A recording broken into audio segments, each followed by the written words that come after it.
Regardez-moi ça. Eh ben, qu'est-ce que vous attendez? Mangez.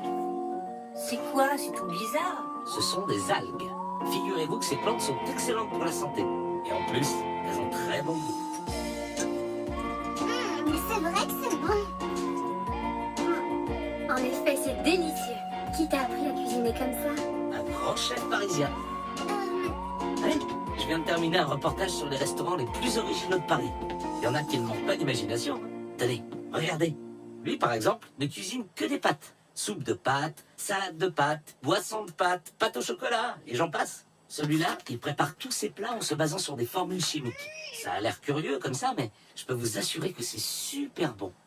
Alors ici, c'est incroyable. Ce sont des aveugles qui vous servent dans la plus totale obscurité. Une expérience vraiment unique. Et si on ouvrait un restaurant? Nous aussi, on a plein d'idées. Ah ouais? Et c'est quoi tes idées? Je ne sais pas, mais je suis sûre qu'on peut trouver aussi bien que des algues. Des orties, par exemple, ou des sardons. Eh ben, si tu n'as que ça comme idée, c'est pas gagné. Ne fais pas cette tête. Tu as tout le temps d'y réfléchir. Et quand tu seras grande, si ça te tente toujours, tu l'ouvriras ton restaurant. Mais pour l'instant, c'est à l'école que tu dois penser. L'école? Mais oui, t'as raison, maman. Ouvrir un restaurant?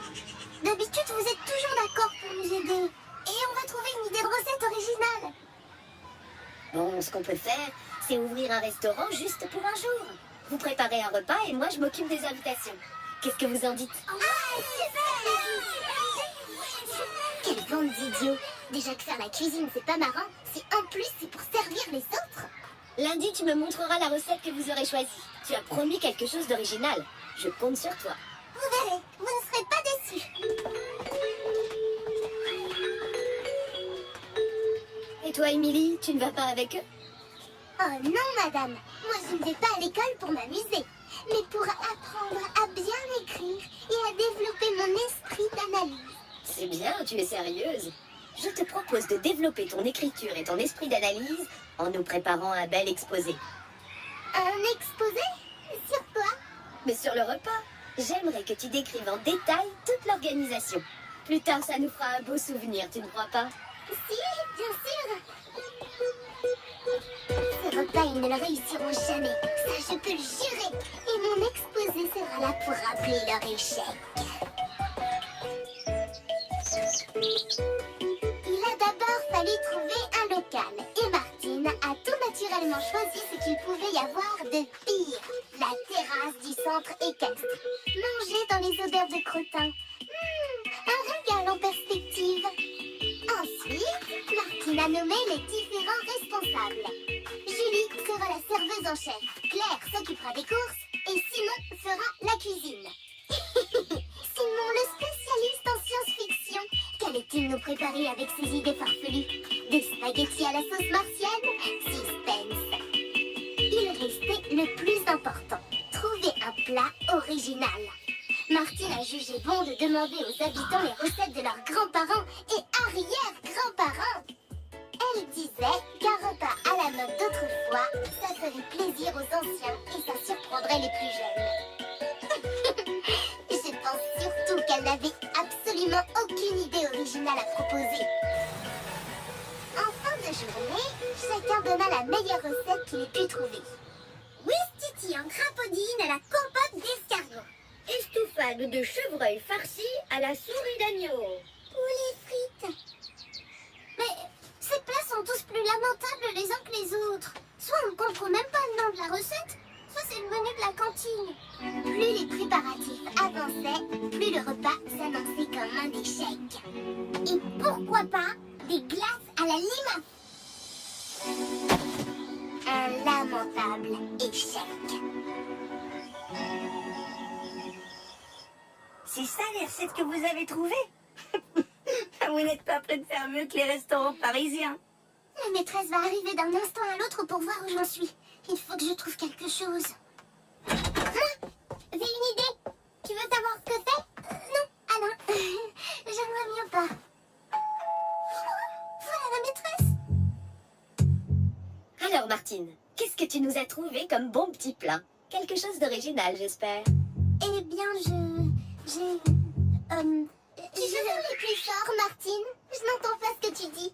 Et il faut que je note, tu comprends? C'est pour l'exposer. Eh bien quoi? Tu n'as rien trouvé? Si, moi, madame. Arrête, Alain. Ce n'est déjà pas facile. On a cherché dans tout le village des recettes typiques de chez nous et tout ce qu'on a trouvé, c'est une grosse crotte de bique. En voilà un plat original. De la crotte de bique. C'est sûr qu'on n'en mange pas tous les jours. Voyons Alain, pourquoi tu racontes des bêtises pareilles? C'est pas des bêtises. J'ai trouvé ça au grenier. Ce n'est pas de la crotte de bique, c'est du crottin de chèvre. Et ça a l'air délicieux. Ah, mais on ne va tout de même pas manger du crottin. Bien sûr que si. Le crottin de chèvre, c'est un fromage. La recette propose de le manger dans un beignet de fleurs de courgettes. Cuisiner avec des fleurs, en voilà une idée originale. Bravo Alain. On pourrait peut-être préparer un repas uniquement à base de fleurs. La maîtresse accepta l'idée de Martine. Ainsi, nous mangerions des fleurs, comme si nous étions des vaches ou de vulgaires moutons. Claire fut chargée de rassembler les bouquets. Des géraniums pour les confitures, des coquelicots pour les boissons, sans oublier les fleurs de courgettes pour les beignets de crottin. Le jour du repas arriva enfin. Tout le monde se mit au travail. Enfin, presque tout le monde. Au même moment, Simon et ses assistants s'activaient en cuisine.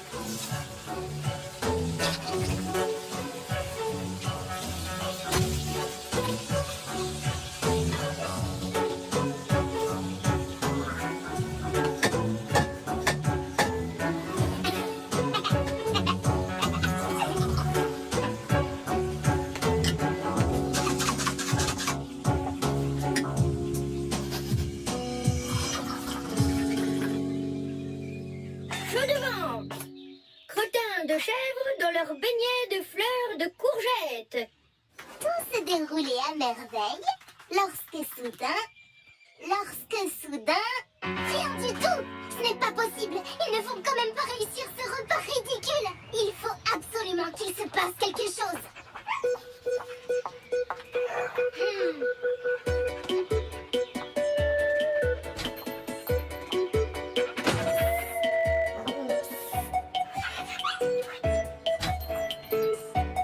Virtuose, virtuose.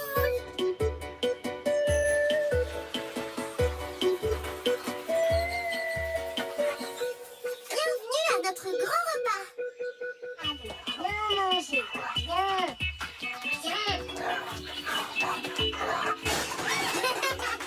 Vous êtes les premiers. Installez-vous. On va vous servir un verre de limonade au coquelicot. Vous verrez, monsieur le maire, vous ne serez pas déçus. Les enfants ont préparé un repas unique en son genre. J'en salive d'impatience.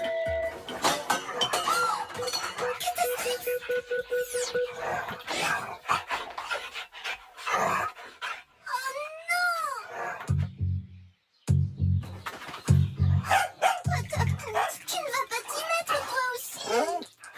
Martine, il y a le maire et la maîtresse qui arrivent. Qu'est-ce qu'on va leur dire? Martine? Mais qu'est-ce qui se passe? Rien, tout se passe très bien. Et les chiens qui mangent les crottins, c'est normal. C'est exactement ce qu'on avait prévu. Laissez-moi vous expliquer. Et c'est ainsi que le repas s'acheva de façon ridicule et lamentable. Tant et si bien que Martine devint la risée de tout le village.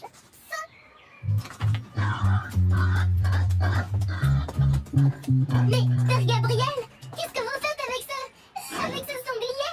Je vais à la fête, pardi. Il paraît que c'est extraordinaire.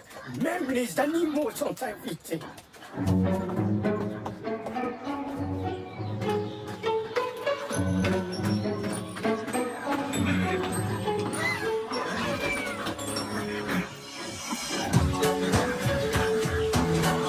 C'est pas possible.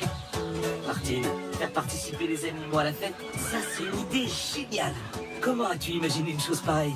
Eh bien, c'est un peu compliqué à expliquer, c'est notre petit secret.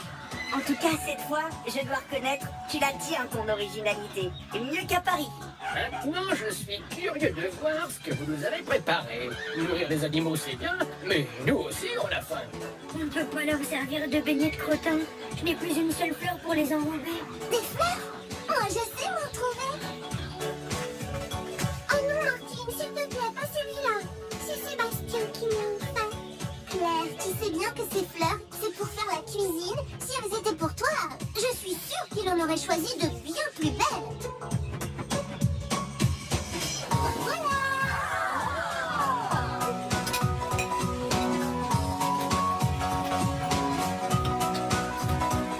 Ces beignets sont succulents.